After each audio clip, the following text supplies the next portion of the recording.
আমরা বাইকটি চালানোর পরে আরেকটা জিনিস দেখলাম, পূর্বে প্লাগ একদম ভিজে যেত, এখন কিন্তু প্লাগ একদম সাদা হয়ে গেছে। যেভাবে পুরা দরকার ঠিক সেভাবে পুড়ছে। এরকম হলে বাইকের কিন্তু আর কোনো ডিস্টার্ব থাকে না। Yamaha FZS version 1।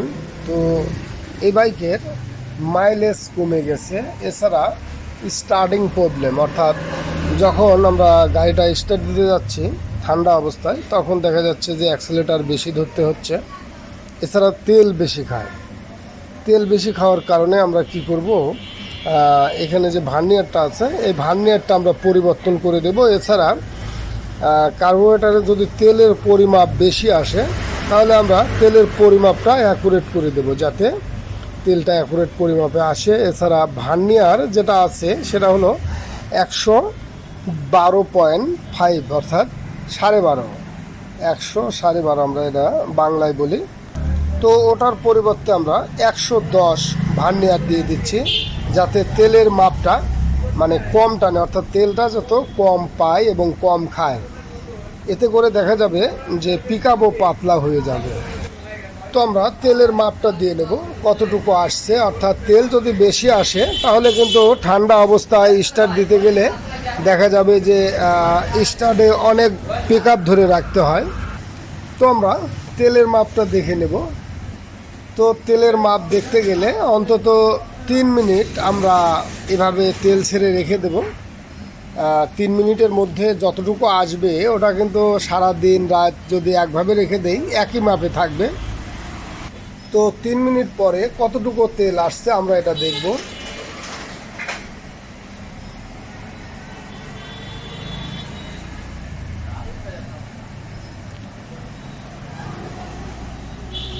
একদম অ্যাকুরেট মাপে আছে, সামান্য একটু পড়ে গেছে যদিও, ওটুক দিয়ে যদি আমরা ধরি একদম জেনুইন মাপ আছে। ঠিক এরকম মাপ যদি এসে থাকে তাহলে কিন্তু বাইক বন্ধ করার পরেও দেখা যাবে যে ঠিক এই মাপে এসে থাকবে। এতে করে স্টার্ট করার সময় কিন্তু অতিরিক্ত পিকআপ ধরে রাখতে হবে না, অ্যাকুরেটভাবে স্টার্ট হবে। তো আমরা কার্বোরেটরের টপটি লাগিয়ে দিয়ে বাইকটা স্টার্ট করে অ্যাডজাস্ট করে দেব। তো যখন কার্বোরেটরের কাজ করা হবে অতি ধৈর্য সহকারে কার্বোরেটরের কাজ করতে হয়, যাতে বিষয়গুলো বুঝে কাজ করা যায়। তো কার্বোরেটর লাগানোর সময় আমাদের কিন্তু এটার দিকে লক্ষ্য রাখতে হবে। এই সংযোগটি যদি ঠিকমতো না লাগে তাহলে কিন্তু পিকআপে ডিস্টার্ব করবে।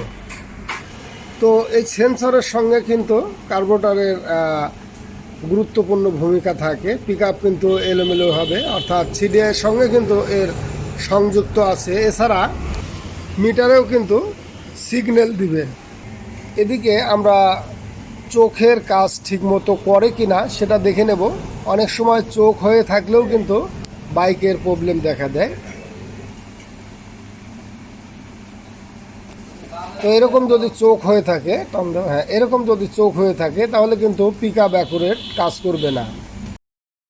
আমরা চোখ পিস্টনটা একটু দাগ পড়া আছে, এটা হালকা একটু পালিশ করে দেব, যাতে ইজি কাজ করতে পারে।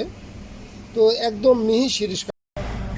তো আমরা চোখ পিস্টনটা পরিষ্কার করে নিলাম যাতে ইজি যাতায়াত করে। এরপর আমরা কার্বোরেটরের সঙ্গে কার্বোরেটর পিস্টনটা চোখ পিস্টনটা লাগিয়ে দেবো, যাতে ইজি কাজ করে কিনা সেটাও এভাবে দেখে নেব। ইজি কাজ করছে, এরকম ইজি কাজ করলেই হবে।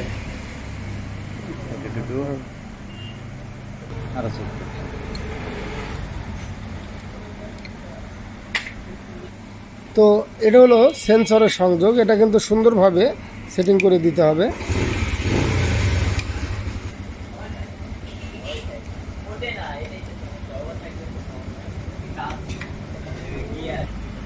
তো এখানেও কিন্তু আমাদের লক্ষ্য করতে হবে এই দিক দিয়ে যেন ধুলা না ঢোকে। এই দিক দিয়ে ধুলা ঢুকলে কিন্তু কার্বোরেটর পিস্টন জাম হয়ে যাবে বা খেয়ে যাবে।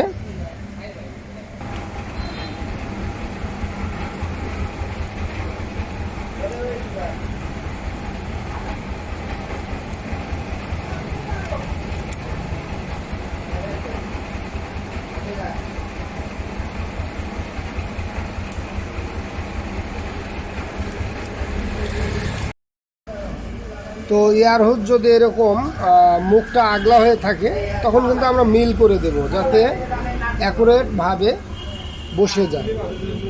ঠিক আছে, এখানে অ্যাকুরেটভাবে যাতে বসে, এদিক দিয়ে যেন আগলা ধুলা না যায় বা বাইর থেকে যেন ধুলা টানতে না পারে, সেভাবে আমরা এখানে দেখে দেব।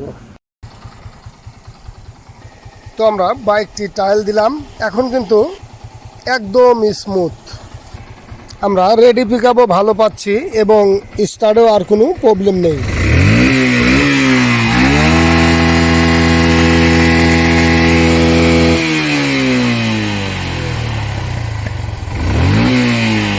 তো প্লাগটা আমাদের একটু দেখতে হবে, যেহেতু হালকা ইঞ্জিন অয়েল দেখা যাচ্ছে সাইলেন্সার দিয়ে। তো ঠিক এভাবে যদি আমরা কাজ করে দেই তাহলে কিন্তু মাইলেজ ঠিক হয়ে যাবে, এছাড়া বাইকের রান অর্থাৎ স্পিড বেড়ে যাবে। তো ধন্যবাদ সকলকে, ভালো থাকুন, সুস্থ থাকুন।